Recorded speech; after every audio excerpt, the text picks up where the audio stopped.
The cold November wind cut right to the bone, hurling wet, stinging snowflakes into my face. It seemed to drown out the dull thud of frozen earth clods hitting the coffin lid. I stood there, wrapped in my old duffel coat, feeling nothing but an all-consuming emptiness. Today I buried my father, the last person close to me who connected me to this world. My mother passed away 3 years ago, and all that time, it had been just me and Dad. Or rather, I had been with him. My younger sister, Inga, stood next to me. She had arrived from Moscow last evening, late for the farewell ceremony at home. Her black cashmere coat from a famous designer and expensive Italian high-heeled boots looked absurdly out of place on the soggy clay of the cemetery. Oversized dark glasses hid either her grief or her complete lack thereof. Her husband, Vadim, hovered nearby, a bored air of superiority on his well-groomed face, occasionally casting disdainful glances at the modest wreaths and the simple people who had come to pay their last respects to Sergei Petrovich Shostakov, my father. Inga was playing her part. She dramatically pressed a handkerchief to her lips and occasionally sniffled, but I knew her. I saw her surreptitiously checking the time on her gold iPhone. For her, it was an annoying but necessary act. A checkmark on her to-do list, after which she could return to her glittering Moscow life. My memories flashed back to the last years. Having given up my personal life and my career as a nurse, I moved in with my parents when my mother became gravely ill. After her death, I stayed with my father, whose heart was beating weaker with each passing day. I remember sleepless nights, the smell of medicine, the soft creaking of my father's bed. I remember our long conversations in the kitchen, when he, looking out the window, reminisced about his youth. And what did Inga remember? Her memories consisted of brief phone calls. Anechka, hi, how are you? I have a project that's burning out, but you understand, Moscow, I'll transfer you some money. The money came, but it couldn't replace the warmth of life, couldn't offer a glass of water or just sit next to me, holding my hand. Her rare visits turned into a showcase of achievements. A new car, a vacation in the Maldives, her husband Vadim's successes. She brought expensive but soulless gifts and left a couple of hours later, leaving behind a trail of fashionable perfume and a feeling of shabbiness. My father was silent, only smiling sadly after her. He understood everything. When the last clod of earth fell on the freshly mounded hill, Inga took off her glasses. There were no tears in her eyes. Well, that's it, she said matter-of-factly, brushing an invisible speck of dust from her sleeve coat. Let's go, Anya. Tomorrow I need to take care of some business with the notary. The word business sounded so inappropriate, it cut so hard that I just nodded silently. My duty to my parents was fulfilled to the end. Now I was alone, face to face with my sister, for whom the word family had long since become synonymous with the word assets. We got into her shiny SUV. The silence in the cabin, smelling of leather and expensive perfume, was heavier than the piercing wind in the cemetery. The office of notary Igor Lvovich Zakharov was old-fashioned and solemn. Heavy oak panels on the walls, a massive table covered with green cloth, and the smell of old paper mixed with the aroma of brewed coffee.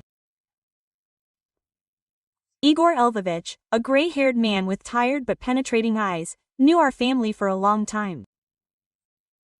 He looked at me sympathetically when we entered, and nodded reservedly to Inga and her husband, who sat down in a chair with the air of a man present at the conclusion of a profitable deal. Inga acted as if everything had already been decided.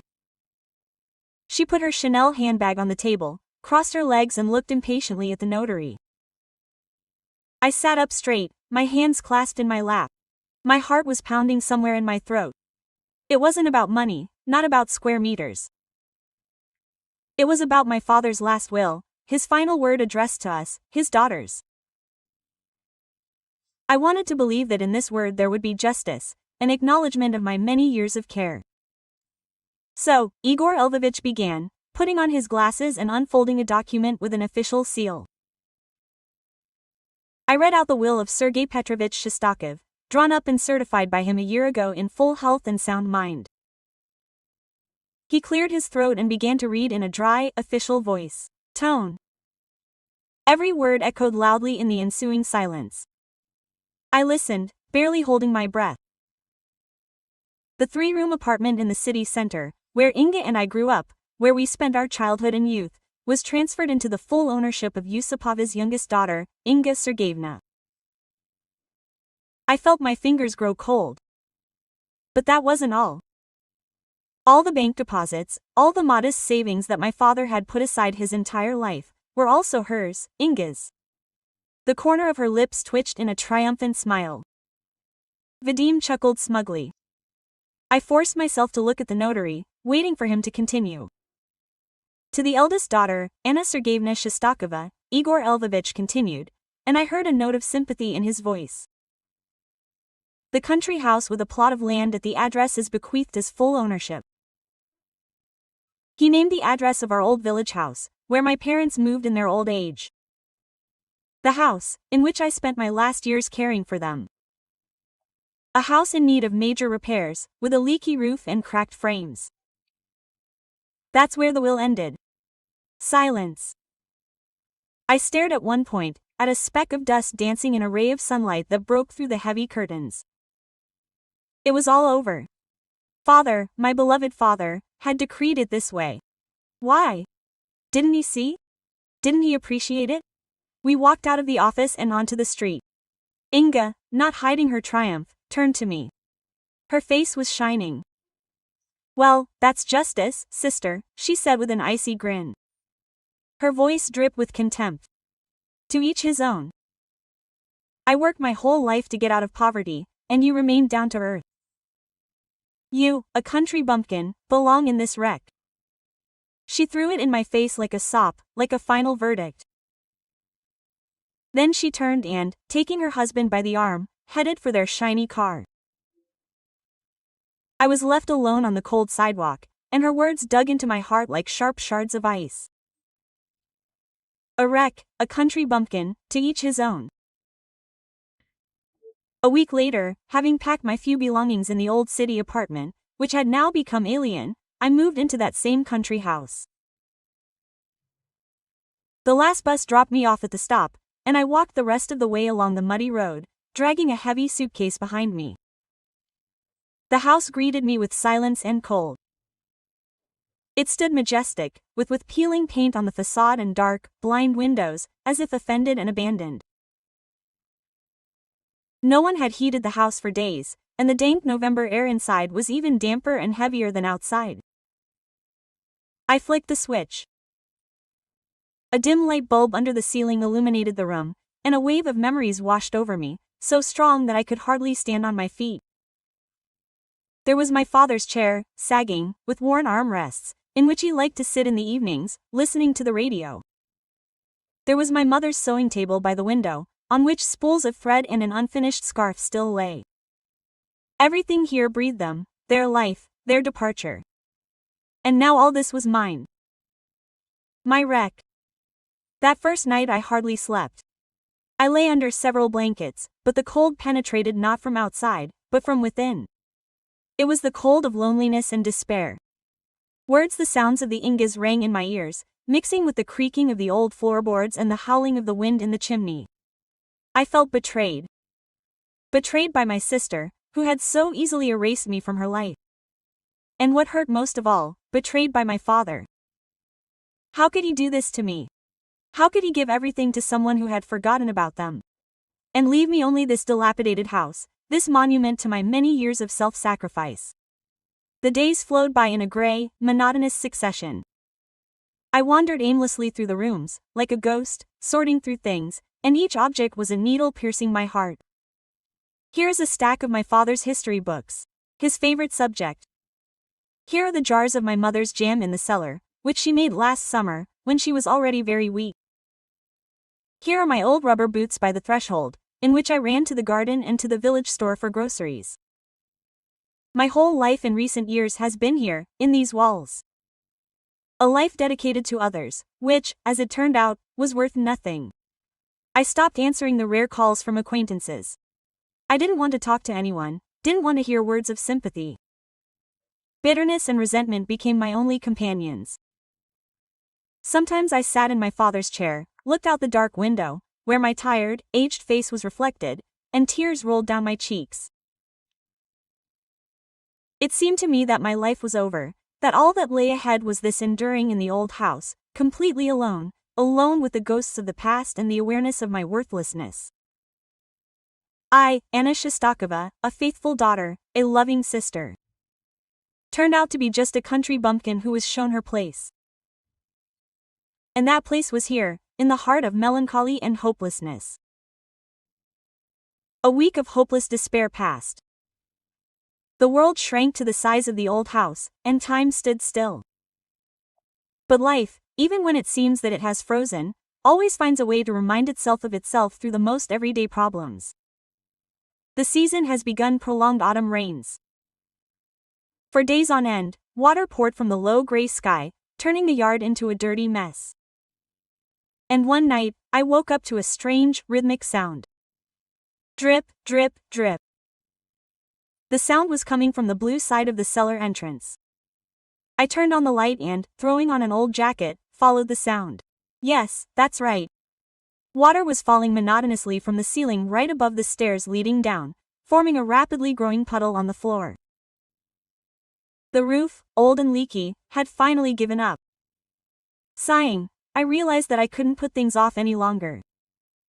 If I didn't want the house to completely rot, something had to be done. Going down to the cellar to put the old basins under the leaking ones, I found myself in a kingdom of dampness and gloom. The air was heavy. It smelled of wet earth, rotten wood, and my mother's pickles, which were still standing on shelves. The dim light bulb barely dispelled the darkness, casting strange, dancing shadows on the walls. Putting a basin under it, I raised my head to assess the scale of the disaster. Water was seeping from somewhere under the ceiling beams. I ran my hand over them, and my gaze stopped on one of them. It was different from the others. The other beams were dark, almost black with age, covered in cobwebs and cracks. But this one looked newer, as if it had been installed much later. The wood was lighter, and it didn't have such a thick layer of centuries-old dust. Curiosity, the first living feeling in weeks, stirred in me. Why would someone need to replace a single beam in an old cellar? I dragged a rickety stool and a wooden stool, climbed onto it, and tried to feel the beam more closely. It was smooth, well finished. I pressed on it, trying to understand how much it sits firmly. And at that moment, something quietly clicked under my fingers. I froze. Nothing happened. I pressed again, harder, in the same place. There was a soft scraping sound, and a piece of the wall next to the beam, disguised as old brickwork, slowly gave way, revealing a dark rectangular opening behind it. My heart began pounding so hard that it seemed to drown out even the steady drip of water. A hiding place. There was a hiding place in our old cellar. With a trembling hand, I shone my cell phone inside. In a shallow niche, wrapped in yellowed wax paper, lay an oblong metal box. It was dark with age, with a simple, unadorned lock. I carefully, as if afraid it would crumble to dust, removed it from the niche. The box was unexpectedly heavy. I stepped down from the stool, I sat down right on the cold steps of the stairs and placed the find on my lap. Drops of water were still falling monotonously into the basin, but I no longer heard them. In this damp, dark cellar, in the heart of my wreck, a tiny but distinct problem began to flicker. I sat on the cold steps of the cellar, not daring to open the box. My heart was still pounding loudly in my chest, and my fingers were shaking. What could be inside? Old documents, some kind of family heirlooms? I carried the find upstairs to the kitchen and placed it on the table, wiping off the dust and cobwebs. The lock was simple, keyless, and gave way after a short effort. With trepidation, I threw back the heavy metal lid. On top lay several yellowed sheets of paper, folded in four. I carefully unfolded the first one and recognized it immediately. My father's large, slightly angular handwriting. It was a letter. A letter, addressed to me. "My dear Anya, my daughter," I read, and tears blurred my eyes. "If you are reading these lines, it means I am no longer with you, and you have found what I wanted to convey specifically to you. Forgive me for having to do it this way. Forgive me for the pain I know my will caused you." I stared at the lines, not believing it. He knew, he foresaw everything. "I always saw you, daughter, your kind and sacrificial heart. And I always saw Inga. I love her. She is my daughter, but her soul has long been poisoned by the thirst for money and the glitter of capital life. And her husband Vadim, I never trusted this man with a predatory grip and empty eyes. Giving them our real family treasure would be tantamount to throwing it into the fire. They would have squandered it all in a year, leaving no trace, no memory. What treasure? What did he write about? Our modest the savings weren't enough to constitute an inheritance. I turned the page. What lies in this box is only a small part. This is the key. The history of our family, Anya, is deeper than you think. Our great-grandfather, your namesake on my mother's side, Pyotr Ivanovich, was not a simple peasant, but a merchant, not particularly rich, but a successful businessman. When the revolution broke out and troubled times began, he managed to hide part of his fortune. He believed that different days would come and his descendants would be able to live with dignity. He told his son, our grandfather, about the treasure, and he told me. We kept this secret because there was no need. Your mother and I lived a simple, honest life, and what we earned with our labor was enough for us. But I see that times are changing again, and I want this inheritance to go to the one of my daughters who values not the glitter of gold, but roots, family, and the memory of her ancestors, the one who remained faithful to this house." I was choking from the rising emotions. It wasn't a betrayal, it was the highest manifestation of a father's love and wisdom. He protected me. He left me not just a home, but something incomparably more. The letter continued with detailed instructions. He didn't make a complicated quest out of it. Look for warmth in the heart of the home, daughter. Remember what always warmed us in the most severe frosts. Behind the third brick from the floor, in the lower left corner of the old chimney, you will find what great-grandfather Peter saved for us. In the box under the letters lay several old gold coins, chave ones, with the profile of Emperor Nicholas II. They were heavy and cold. Apparently, my father left them as confirmation of his words. I sat at the kitchen table, ironed the yellowed paper with my father's handwriting and cried. But these were no longer tears of grief and resentment.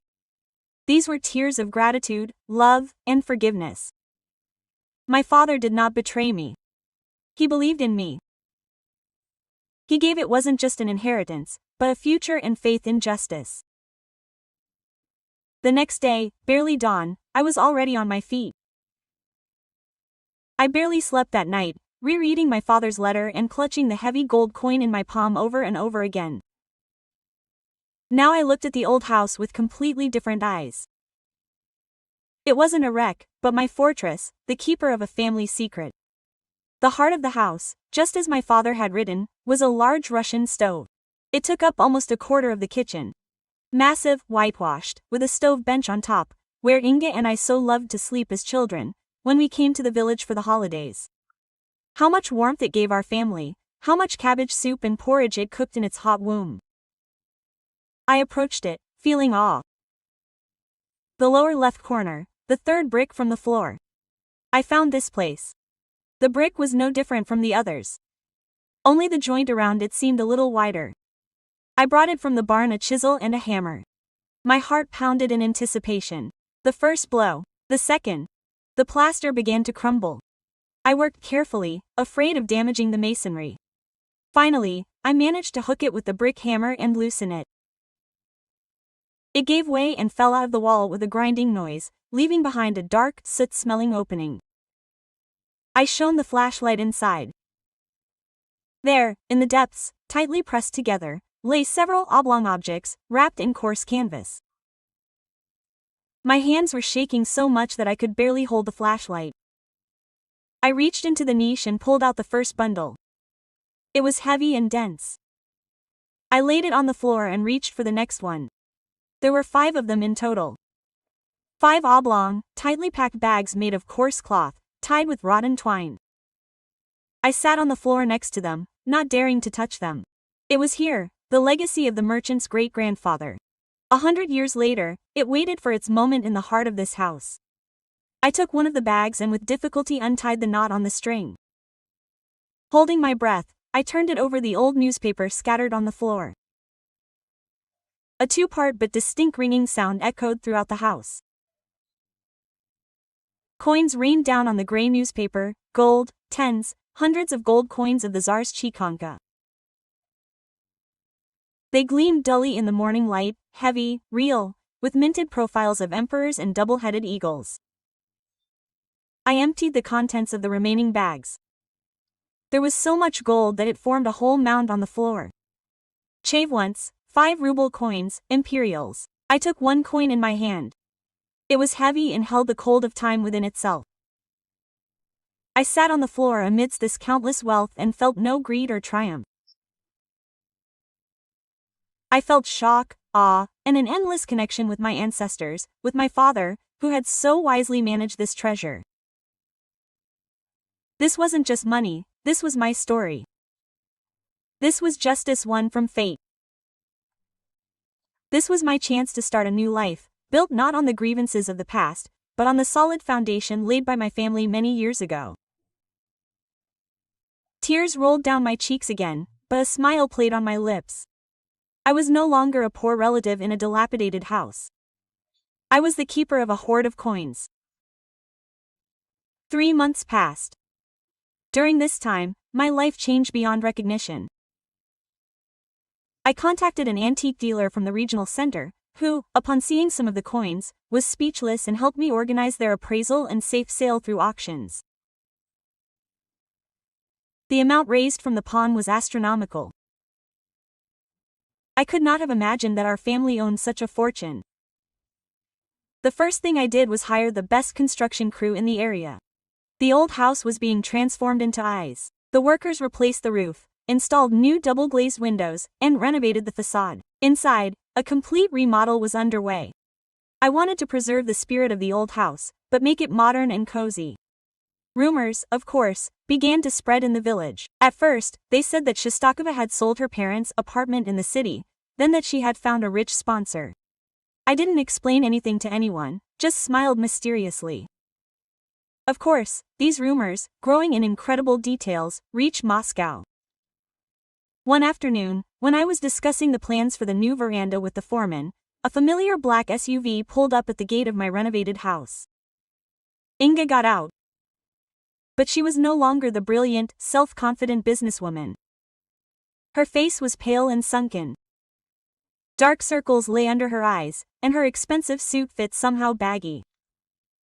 She looked in amazement at the bustling construction site, at the new fence, at the neat paths that the workers were laying tiles. I calmly approached the gate. "Hello, Inga, what brought you here?" I asked in an even voice. She shuddered and rushed to me. "Anechka, little sister, forgive me. I was such a fool. Forgive me." She began to wail, trying to hug me. I gently pulled away. "Come inside, we won't stand outside." We sat on temporary chairs in the living room, which smelled of fresh plaster. Inga began her story, constantly sobbing and wiping away tears. It turned out that her husband Vadim's business, built on loans and risky scams, had collapsed. They were deeply in debt. The banks threatened to take away both the car and the apartment, the very one belonging to my parents, which was mortgaged for one of the loans. "We will be left on the street, Anya, you understand, on the street." She grabbed my hand. Her fingers were cold. "I heard people saying that you have money. Anya, help me. You are my only sister. I am for everything, I'm ready. I'll beg your forgiveness on my knees." Just help me, I beg you, for the sake of Mom and Dad's memory." She looked at me with eyes full of despair and hope, but I looked at her and saw not a repentant sister, but a predator driven into a corner. I recalled her icy tone in the notary's office, her disdainful bumpkin, her smug smile. She remembered her parents only when she needed money. I remained silent, letting her speak out. I listened to her complaints about her loser husband, about the cruel banks, about her unfair life. There wasn't an ounce of real remorse in her words, only fear and greed. She wasn't looking at me, but at my new home, at my new life. And in her eyes I could read one question: how much can I get out of this? When her stream of words dried up, she stared at me expectantly. Silence fell in the room, broken only by the pounding of hammers outside. I took a deep breath. The hour of reckoning had come. I looked at my sister, her face distorted with a grimace of suffering and ingratiation. All her Moscow arrogance had fallen away. Only naked, undisguised need remained. There was neither gloating nor pity in my soul. There was only cold, crystal clear calm. Justice, as it turns out, is a dish that really is best served cold. "I hear you, Inga," I began quietly but firmly. She leaned forward, addressing her voice out loud. "I hear your pain and your despair, but I cannot help you with your husband's debts. This is your decision, your risks and your responsibility." Quote. Inga's face lengthened. "But, Anya, we are sisters. You have an opportunity now," she legitimized. "Yes, I have an opportunity," I nodded slowly. "And I've already decided how to arrange things for her. I'm establishing a charitable foundation named after our parents, Sergei and Maria Shostakov. It will help lonely elderly people here in our village and the surrounding area, those who need someone to take care of, who have no one to bring medicine or even just talk to. I think Mom and Dad would approve of this use of the family legacy." Inga looked at me as if I were speaking a foreign language. A foundation for the elderly. In her value system, this was unthinkable. Money was supposed to serve her, her comfort, her salvation. "You'll give everything to strangers," she whispered with horror. "And what about me, your own sister?" I paused for a long moment, looking her straight in the eyes. "I think about you too," Inga thought. "I won't abandon you in trouble. I will help you, as a sister to a sister." Quote. A flicker of hope crossed her face. She apparently thought this was just a prelude to me writing her a large check. I stood up, went to the dresser where I kept the cash for the building expenses in a drawer, and counted out several large bills. Then I returned and handed them to her. Inga greedily extended her hand, but I didn't let go. "You were so worried about this house when we left the notary," I said in a flat, emotionless voice. "You were so upset that I would have to live in it. Your words then really touched me." Quote. She blinked in confusion, not grasping the essence. "Take it," I placed the money in her palm. "That should be enough. You'll fix Krisha in this wreck." Quote. My voice didn't waver as I uttered the last two words. Those same words with which she had once branded me and my future. It dawned on Inga.